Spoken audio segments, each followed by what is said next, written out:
પહેલા વાત કરવી છે રાજ્યમાં વરસાદે થોડો વિરામ લીધો છે, પરંતુ આજે પણ મધ્ય ગુજરાત અને દક્ષિણ ગુજરાતમાં મેઘરાજા વરસી રહ્યા છે। 2 દિવસ સુધી વિરામની આ વાત છે અને હજુ પણ સૌરાષ્ટ્રમાં વરસાદની આગાહી થઈ છે। આ બધાની વચ્ચે આજે જે અલગ અલગ તસવીરો મેં તમને બતાવી રહ્યા છે આજના દિવસની છે। ડભોઈ, નવસારી, સિનોર, ઓલપાડ, તાપી, ઉમરપાડા, મહીસાગર અને ડાંગની આ તસવીર છે કે જ્યાં આજે મેઘરાજાએ પોતાનું આગમન કર્યું હતું। અહીંના જે રસ્તાઓ છે તેના પર પાણી વહેતા જોવા મળ્યા છે। સૌથી અદ્ભુત નજારો ડાંગનો છે અને સૌથી વધારે અને સારો વરસાદ આજે દાહોદમાં પણ નોંધાયો છે। આ તમામ તસવીર મધ્ય ગુજરાત અને સૌરાષ્ટ્રની છે કે જ્યાં આજે વરસાદી માહોલ રહ્યો છે। સુરત, નવસારી, તાપી, ડાંગમાં વરસાદ વરસ્યો, સાથે સાથે વડોદરા, મહીસાગર અને દાહોદમાં સારો એવો વરસાદ આજે વરસ્યો છે। ઉત્તર અને દક્ષિણમાં ભારે વરસાદની આગાહી થઈ રહી છે। સતત વરસાદી માહોલ છે। સુરતમાં થોડા વરસાદમાં જ ઠેર ઠેર પાણી ભરાયેલા છે, પરંતુ રહીને આ વરસાદ વરસી રહ્યો છે ને જ્યાં ચઢે છે ત્યાં જોરદાર પડી રહ્યો છે।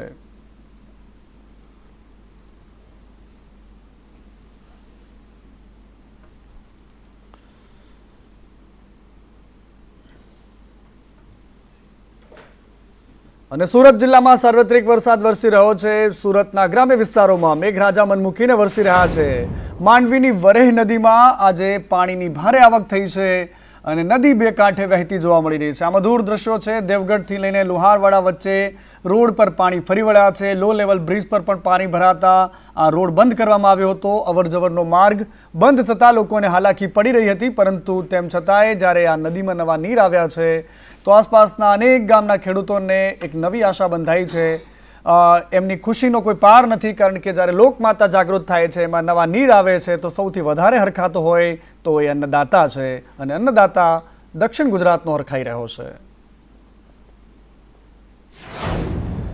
અને સુરત જિલ્લાનો એકમાત્ર ધોધ આજે વહેતો થયો છે, જીવંત થયો છે। ઉમરપાડા તાલુકાનો દેવઘાટ ધોધ આજે જીવંત થયો છે। સુરત ગ્રામ્ય વિસ્તારમાં વરસાદ વરસી રહ્યો છે અને આ વરસાદના કારણે આ ધોધના નયનરમ્ય દ્રશ્યો સામે આવ્યા છે। સુરત જિલ્લાનો આ ધોધ છે એના આહલાદક દ્રશ્યો છે જે અમે તમને બતાવી રહ્યા છે। ઉમરપાડા તાલુકાનો દેવઘાટ ધોધ છે જે આજે 16 કળાએ ખીલેલો નજરે પડી રહ્યો છે। અને હવે વાત વલસાડની કરવી છે। વલસાડના મધુબન ડેમમાં પણ પાણીની ભારે આવક થઈ છે। ઉપરવાસનો વરસાદ વરસ્યો છે અને જબરદસ્ત આ દ્રશ્યો મધુબન ડેમના છલકાતો આ ડેમ છે, મલકાતો હરખાતો અન્નદાતા છે અને આ ડેમમાં જોરદાર પાણીની આવક થઈ છે। વલસાડનો મધુબન ડેમ જે આજે છલકાઈ ચૂક્યો છે। ડેમમાં 3000 ક્યુસેક પાણીની આવક થઈ છે। દમણગંગા નદીમાં 353 ક્યુસેક પાણી છોડવામાં આવ્યું છે।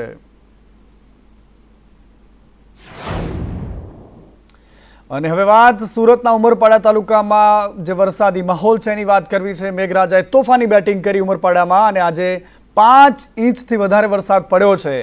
વરસાદના કારણે નદીઓમાં નવા નીર આવ્યા છે। આ મોહન નદી છે ઉમરપાડાની કે જેમાં નવા નીરની આવક થઈ છે।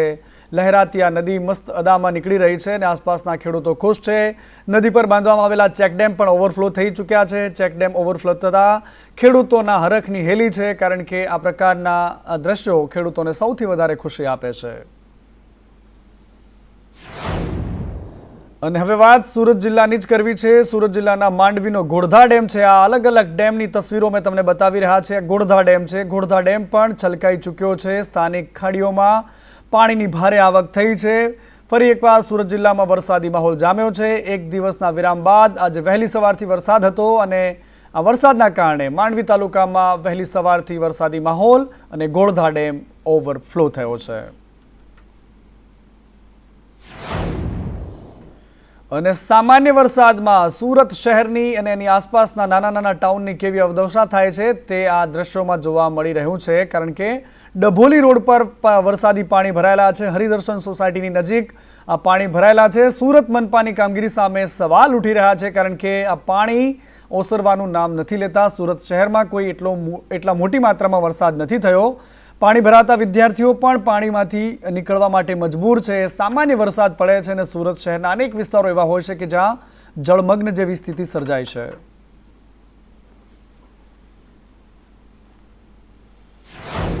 અને હવે દેવગઢ બારિયાના આ દ્રશ્યો અમે તમને બતાવી રહ્યા છે। દાહોદ જિલ્લાની આ તસવીર છે કે જ્યાં ઠેર ઠેર પાણી ભરાયા છે। ધસમસતો પાણીનો પ્રવાહ દેવગઢ બારિયાના વચ્ચોવચ્ચ થઈને નીકળી રહ્યો છે અને લોકો પાણી, વરસાદ અને આ બધી જ પરિસ્થિતિ વચ્ચે ખુશ છે, મસ્ત છે. પરંતુ આ બધાની વચ્ચે વાંકેશ્વર રોડ વિસ્તાર એ છે કે જ્યાં આજે સૌથી વધારે પાણી ભરાયા હતા. ઘરની આગળના ભાગે લોકોને પાણી ભરાતા થોડી મુશ્કેલી પડી હતી, વાહન ચાલકોને હાલાકી પડી હતી, પરંતુ તેમ છતાંય આસપાસના વિસ્તારમાં લોકો ખુશ છે, કારણ કે આ જોરદાર વરસાદની તેમને અપેક્ષા હતી.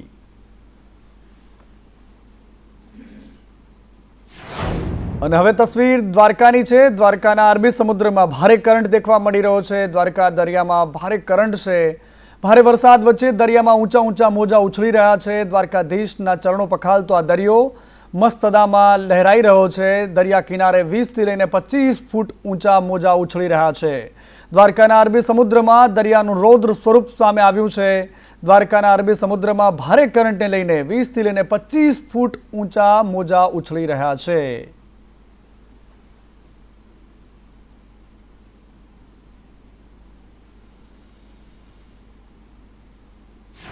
અને આવી જ તસવીર દમણની પણ છે. દમણમાં પણ દરિયો ગાંડો તૂર થઈ ગયો છે. આ દ્રશ્યો જુઓ કે કેવી રીતે ઘૂંઘવાતો દરિયો બિલકુલ જબરદસ્ત અદામાં છે. ભરતી વચ્ચે મોટી ભરતીના કારણે 15 ફૂટથી વધારે મોજા ઉછળી રહ્યા છે. ઊંચા ઊંચા મોજા ઉછળી રહ્યા છે. સહેલાણીઓ ત્યાં મોટી સંખ્યામાં આવતા હોય છે. સહેલાણીઓને આ બીચ પર જવા મજા માણતા હોય છે, પરંતુ સાવધાન રહેવાની જરૂર છે, કારણ કે દરિયો અત્યારે પોતાના રૌદ્ર સ્વરૂપમાં છે. અને જે મોજા ઉછળી રહ્યા છે તે જોઈ શકાય છે કે કેવા ભયાનક છે. કોઈ માતેલો સાંઢ દરિયામાંથી આવતો હોય તેવા દ્રશ્યો જોવા મળી રહ્યા છે.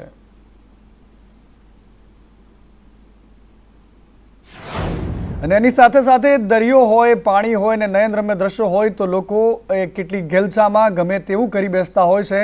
સંઘ પ્રદેશ દમણના દરિયા વચ્ચે કેટલીક યુવતીઓ છે જે રીલ્સ બનાવવાના ચક્કરમાં જોખમ ખેડી રહી છે. આ જીવલેણ જોખમ છે. આ પ્રકારની રીલ્સના ચક્કરમાં તમારો જીવ જઈ શકે છે. આ વિડીયો વાયરલ થઈ રહ્યો છે, પરંતુ આ જોખમી રીલ્સ કેટલીક ભારે પડી શકે છે. પોલીસ પેટ્રોલિંગ કરી રહી છે. અહીંયા જવાની ના મનાઈ છે, તેમ છતાં પણ લોકો અંદર ઉતરી રહ્યા છે અને દુર્ઘટનાને આમંત્રણ આપી રહ્યા છે. કેવી રીતે ધસમસતા દરિયા વચ્ચે પણ લોકો રીલ્સ બનાવવા માટે પાણીમાં જાય છે, અને જ્યારે મોજા ઉછળે છે તો એ મોજા કેટલા દૂર સુધી જાય છે એ પણ દ્રશ્યોમાં દેખાય છે. અને હવે વાત છોટાઉદેપુરની વાત કરવી છે. છોટાઉદેપુરના નસવાડીની અશ્વિન નદીમાં પાણીની ભારે આવક થઈ છે. ફુકાવટીથી લઈને વાઘિયા મહુડા જવાના રસ્તાનો જે લો લેવલ કોઝવે છે એ પાણીમાં ગરકાવ થઈ ગયો છે. શાળાના વિદ્યાર્થીઓ, ગ્રામજનો સૌ કોઈ અટવાયેલા છે. લો લેવલ કોઝવે પર પાણી વહી રહ્યું છે. 10 કિલોમીટર ફરીને વિદ્યાર્થીઓ, ગ્રામજનો ઘરે પાછા જશે. આ પરિસ્થિતિ સર્જાઈ છે. ગ્રામજનોને જોડતો જર્જરિત લો લેવલ બ્રિજ પાણીમાં ગરકાવ છે અને લોકો પરેશાન છે. નદીમાં નવા નીર આવ્યા છે. લોકો રોષ વ્યક્ત કરી રહ્યા છે. વાડિયા કોલોનીના ગ્રામજનો વર્ષોથી આ પ્રકારની રજૂઆત કરે છે, તેમ છતાંય કોઈ ધ્યાન નથી આપવામાં આવતું. અને હવે વાત સૌરાષ્ટ્રની કરવી છે. સૌરાષ્ટ્રના ભાવનગરમાં પણ રસ્તા વચ્ચે પાણી જોવા મળ્યા છે. મેઘરાજા અહીંયા ફરી એકવાર મન મૂકીને વરસ્યા છે. 1.5 ઇંચ વરસાદ પડ્યો છે અને રસ્તા પાણી થઈ ગયા છે. ભાવનગરના કાળિયાબીડ વિસ્તારમાં પાણી ભરાયા છે. પાણી ભરાતા લોકો પાણી વચ્ચેથી કેટલાક બાળકો મસ્તી કરતા નજરે પડી રહ્યા છે, પરંતુ વાહન ચાલકો પરેશાન છે. આ બધી જ તસવીરો અમે તમને એટલા માટે બતાવી રહ્યા છે કે કારણ કે આ વરસાદ છે, જ્યારે માત્રામાં વરસે છે તો આનંદ થાય છે, ખુશી થાય છે, પરંતુ જ્યારે એનો રૌદ્ર સ્વરૂપ ધારણ કરે છે તો ક્યાંક મુશ્કેલી પણ પડતી હોય છે. ભાવનગર શહેરમાં 20 મિનિટમાં 1 ઇંચ જેટલો વરસાદ છે તે ખાબક્યો છે. ત્યારે ભાવનગર મનપાની જે પ્રી મોન્સૂન કામગીરી છે તેની ઉપર અનેક સવાલો છે તે ઉઠી રહ્યા છે. 20 મિનિટમાં 1 ઇંચ વરસાદ આવતા કાળિયાબીડનો જે વિસ્તાર છે ત્યાં પાણી ભરાવાની સમસ્યા છે તે સામે આવી રહી છે. આ જે વિસ્તાર છે, વિરાણી સર્કલનો જે વિસ્તાર છે, ત્યાં કહી શકાય કે પાણી જે છે તે ભરાવાની સમસ્યાઓ દર વર્ષે જોવા મળતી હોય છે. મનપા દ્વારા મસમોટા દાવાઓ કરવામાં આવી રહ્યા છે. પ્રી મોન્સૂન કામગીરીના નામે અનેક વખત કરોડો રૂપિયા છે તે ખર્ચાઈ ચૂક્યા છે, પરંતુ સ્થિતિ છે તે એની ઠેરની ઠેર જ રહી છે. કાળિયાબીડ વિસ્તાર છે, શિક્ષણનો મોટો હબ કહી શકાય. આ વિસ્તારમાં એટલી શાળાઓ આવેલી છે, વિદ્યાર્થીઓને પાણીમાંથી પસાર થવું પડે તેવી સ્થિતિ છે તે હાલ નિર્માણ પામી છે. ત્યારે મનપાની જે પ્રી મોન્સૂન કામગીરી છે તે માત્ર ને માત્ર કાગળ ઉપર હોય તેવું સ્પષ્ટપણે લાગી રહ્યું છે. મયુર દવે, સંદેશ ન્યૂઝ, ભાવનગર.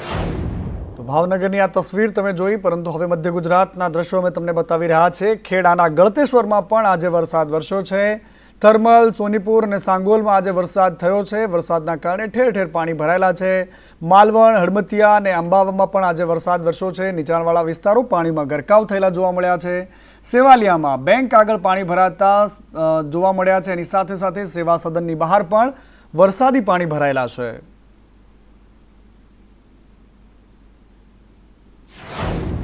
અને ફરી એકવાર દક્ષિણ ગુજરાતની તસવીર સુરત જિલ્લાની કે સુરત જિલ્લામાં જે વરસાદી માહોલ છે. માંડવી તાલુકામાં વહેલી સવારથી જ આજે વરસાદી માહોલ છે. ગોળધા ડેમના દ્રશ્યો મેં તમને બતાવી રહ્યા છે. આકાશી તસવીર છે, જબરદસ્ત નજારો છે. આ ગોળધા ડેમના દ્રશ્યો છે કે જે છલકાઈ ચૂક્યો છે. જબરદસ્ત આકાશી નજારો કે જ્યાં મેઘરાજાના જબરદસ્ત આગમન પછી પાણી જ પાણી જોવા મળી રહ્યું છે. ગોળધા ડેમ છલકાઈ રહ્યો છે અને આદિવાસી વિસ્તારોમાં આ સૌથી વધારે મહત્વપૂર્ણ એટલા માટે છે કે અહીંથી સિંચાઈનું પાણી મળે છે. ખેડૂતોને પાણી મળતું હોય છે આ જ ડેમમાંથી, એટલા માટે તેઓ ખુશ છે. આ છલકાઈ રહ્યો છે ડેમ. આ તસવીર જબરદસ્ત છે ગોળધા ડેમની અને માંડવીની આની આસપાસના જે વિસ્તારો છે કે ત્યાં ગોળધા ડેમમાંથી જ પાણી સપ્લાય થતું હોય છે. દક્ષિણ ગુજરાત કે હંમેશાથી લીલોછમ વિસ્તાર રહ્યો છે, તેમ છતાં પણ જ્યારે ચોમાસાની ઋતુ હોય અને જ્યારે જબરદસ્ત વરસાદ પડે છે ને એનો આકાશી દ્રશ્યો અમે તમને જે બતાવી રહ્યા છે કે જે સુરત શહેર સુધીમાં પણ એનું પાણી મળે એ પ્રકારની વ્યવસ્થા ડેમમાં થઈ હોય તેવા દ્રશ્યો બતાવી રહ્યા છે. ગોળધા ડેમ, એની આકાશી તસવીર અને એનો જબરદસ્ત નજારો આ સંદેશ ન્યૂઝની સ્ક્રીન પર.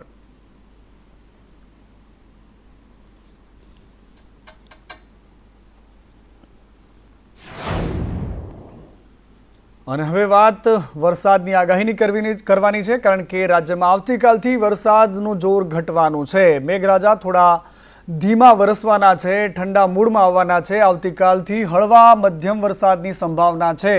હવામાન વિભાગે 2 દિવસ માટે એ આંકડો જાહેર કર્યો છે કે જ્યાં તમારે હવે શાંતિ રહેશે, એટલો બધો વરસાદ નથી પડવાનો. પરંતુ એમ છતાંય ગુજરાતમાં આજે પણ એવા કેટલાય તાલુકાઓ છે કે જ્યાં વરસાદ જોઈએ તેટલો નથી. ગત વર્ષની સરખામણીએ વરસાદ નોંધાયો નથી જેટલો આ વર્ષે નોંધાવો જોઈએ એટલો. દક્ષિણ અને ઉત્તર ગુજરાતમાં વરસાદનું ઓરેન્જ એલર્ટ આપવામાં આવ્યું છે. મધ્ય ગુજરાત અને સૌરાષ્ટ્રમાં પણ યલો એલર્ટ આપવામાં આવ્યું છે. બનાસકાંઠા, સાબરકાંઠામાં અતિ ભારે વરસાદની આગાહી થઈ છે, પરંતુ રેડ એલર્ટ જેવી પરિસ્થિતિ આ વખતે નથી આપવામાં આવી. आज के लिए वेरी हैवी रेनफॉल की वार्निंग है और साथ में ऑरेंज अलर्ट जारी है. और जो डिस्ट्रिक्ट है जहाँ पे वेरी हैवी रेनफॉल की वार्निंग है वो डिस्ट्रिक्ट है बनासकांठा, साबरकांठा, अरावली, पंचमहल, दाहोद, महिसागर, छोटा उदयपुर, नर्मदा, भरूच, तापी, सूरत, वलसाड़, नवसारी, डांग और दमन और दादरा नगर हवेली है. और जहाँ पर हैवी रेनफॉल की वार्निंग दी जा रही है वो डिस्ट्रिक्ट हैं पाटन, महसाना, अरावली, अहमदाबाद, खेड़ा, आनंद और बड़ोदरा डिस्ट्रिक्ट है जहाँ पर हैवी रेनफॉल की वार्निंग है और साथ में येलो अलर्ट जारी है. અને હવે વાત કરવી છે કે ના કામ ધેનુને ખાવા એક લીલું તણખલું ને લીલાછમ ખેતરો આખલાઓ ચરી જાય છે. ભ્રષ્ટાચારી રૂપી આખલાઓ સિસ્ટમને કોરી ખાઈ રહ્યા છે, લીલું લીલું ખાઈ રહ્યા છે અને ગરીબોના માથે જે આવે છે એ આવાસ જર્જરિત આવે છે. આ તસવીર અમે તમને બનાસકાંઠાની બતાવી રહ્યા છે કે બનાસકાંઠામાં આ સરકારી આવાસ બન્યા છે. આવાસ 3 મહિના પહેલા જ બનીને તૈયાર થયા છે. 3 મહિના પહેલા ખુદ મુખ્યમંત્રીએ જઈને આવાસ યોજનાનું લોકાર્પણ કર્યું હતું. લોકોને આ સમર્પિત આપવામાં આવ્યા હતા. 4 મહિના પહેલાની વાત છે, માફ કરજો. પરંતુ આજે જ્યારે પહેલો વરસાદ થયો તો પહેલો વરસાદનો ઘા પણ આ મકાનો સહન નથી કરી શક્યા. 4 મહિના પહેલા બનાવેલા આ મકાનોના પાયા ધોવાઈ ચૂક્યા છે. મકાનોના પાયા ધોવાતા એના ભ્રષ્ટાચારની બૂ આવવા લાગી છે. શ્રી શક્તિ સેવા કેન્દ્ર દ્વારા તૈયાર કરવામાં આવ્યા હતા આવાસ. બનાસકાંઠાના વડગામના જલોત્રા ગામની આ તસવીર છે કે જ્યાં આ પ્રકારે આવાસ તૈયાર થયા હતા, પરંતુ એ કેવી સ્થિતિમાં છે, કેવી રીતનું અહીંયા કામ ચાલી રહ્યું છે, ખૂબ બધા સવાલો ઉઠી રહ્યા છે. કેવી રીતે ભ્રષ્ટાચારનો આ કીડો આખી સિસ્ટમને ખાઈ રહ્યો છે, સામાન્ય લોકોના સપનાને ખાઈ રહ્યો છે, સરકારની યોજનાઓને ખાઈ રહ્યો છે, પ્રજાના પૈસે આવેલા ટેક્સના પૈસાને ખાઈ રહ્યો છે. એની બોલતી, જીવતી ને જાગતી આ તસવીર છે. અમને લાગે ડર. હવે નાના છોકરા લઈને હોય રહેતા હોય, દિવસે તો કાલે પડે તો સારું થયું, રાત્રે પડી હોય તો અમને કોઈ ખબર ના પડે. અને પાયા મેં બરાબર નથી, પાયાની અંદર પાણી ઉતરે છે, પછી ઉપર ધાબા પર પાણી જમે છે, પાછળ પતરાઈ પર તકલાતી છે, પતરાઈ પણ બધા ફૂટી ગયા છે. કેટલો સમય થયો આ અમને જ બનાવી, હજી તો 4 મહિના જ થયા. અમે રહેવા એ 4 મહિના જ થયા. સાહેબ અમે અહીં રહેવા માંગતા નહીં. અમે ચાવીઓ પાછી ઉપર મેં ગયા તો તલાઈ છે, તલાઈમાં પડી જઈએ, મરી જઈએ બધા તો હું અમે દશા આવા બધું બેસી જાય. ઘર પાછા બને યાર તો આ તો પડી જવાના જ છે. શું થયું છે અહીંયા? આ પોણીનો આવરો નહીં, પોણી જવા બદલે આ તો ભરાઈ જ જાય છે પોણી. ગમે તેવું આવું કરશે કે નહીં કરીએ તો આ તો પડી જ જવાના છે ઘર. બધાના મકાનમાં એવું નહીં કરો, એકલા મકાનમાં બધાના મકાનની વાસ નીચેથી બેહવાનું ચાલુ થઈ ગયું છે. થોડું થોડું પાણી ઉતરી ગયું છે મકાનમાં, આટલું પાણી ઉતર્યું છે. આ બધા જે તે માટી નાખીને પૂર્યા છે. જેના છોકરા છે ભૂખ્યા તરસે કાલના પેટમાં લારા બોલે છે. સાહેબ જો અમે સરપંચના સભ્યને ફોન કર્યો કે તમે જોઈ જવો આવી, તો સરપંચના સભ્ય એમ કહેશે કે અમારા કોઈ ગેરંટી નહીં તમને. હા, એક મકાન એટલે અમે નિરીક્ષણ અત્યારે કરીએ છીએ. અમે જસ્ટ હજી હમણાં જ આવ્યા છીએ. બરાબર, જોઈ લઈએ બધા મકાન. શું લાગે છે પાયામાં કોઈ ક્ષતિ છે ખરી? એ જોઈએ અમે જોઈ લઈએ. કોઈ પણ પ્રકારનો સિમેન્ટ નથી દેખાતો. જોઈ લઈએ અમે જોઈ લઈએ. ડીપી રાણા. સાહેબ અહીંયા જો કોઈ મકાન ધરાશાયી થાય ને કોઈને જાનહાની થાય તો જવાબદારી કોની રહે છે? જવાબદારી તો હવે મૂળ શું છે કે હવે જોઈ લઈએ પહેલાં કહું અમે. બરાબર છે, જોઈ લઈએ. પ્રથમ વરસાદમાં જ આવાસ યોજનાના મકાનોના પાયા ધોવાયા છે. મહત્વની વાત છે કે થોડા માસ અગાઉ જ રાજ્યના મુખ્યપ્રધાન ભૂપેન્દ્ર પટેલ છે તે જલોત્રા ખાતે પહોંચ્યા હતા અને તેમના હસ્તે જ આ આવાસ યોજનાનું લોકાર્પણ કરાયું હતું. તે બાદ જે સ્લમ પરિવારના લોકો છે જેમને આ આવાસ મળ્યા હતા તે લોકો આ મકાનોમાં રહેવા આવ્યા હતા. પરંતુ ગઈકાલે જે પ્રકારે પ્રથમ વરસાદ થયો, માત્ર 3 થી 4 ઇંચ જેટલો જે વરસાદ થયો અને પ્રથમ વરસાદમાં જ આ તંત્રના ભ્રષ્ટાચારની પોલ છે તે ખુલી ગઈ છે. ધવલ જોશી, સંદેશ ન્યૂઝ, બનાસકાંઠા. હવે વાત કરવી છે રાજકોટના એવા ગઠિયાની કે જેને લોકો મનસુખ સાગઠિયા કહે છે. એ સાગઠિયા કે જેને અત્યારે મરવાના વિચારો આવે છે, એસીબીના કબજામાં છે તેઓ ભાઈ સાહેબ, અને એમને આપઘાતના વિચારો આવે છે. જ્યારે કોઈ અધિકારી એમને પૂછપરછ કરવા માટે જાય છે તો આપઘાતનું રટણ કરે છે. એમડી સાગઠિયા એસીબીને કહે છે કે આપઘાત કરી લઈશ.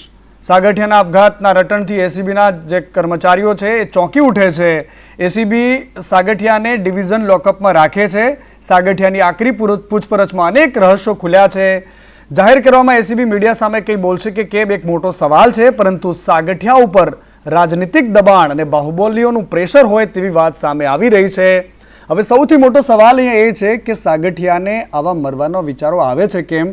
અત્યાર સુધીમાં કરોડો ખાધા, અનેક લોકોના જીવ લેવાઈ ગયાના ભ્રષ્ટાચારના પાપે હવે કઈ વાતની એ બીક છે કે જેના કારણે એમને મરવાના વિચારો આવે છે?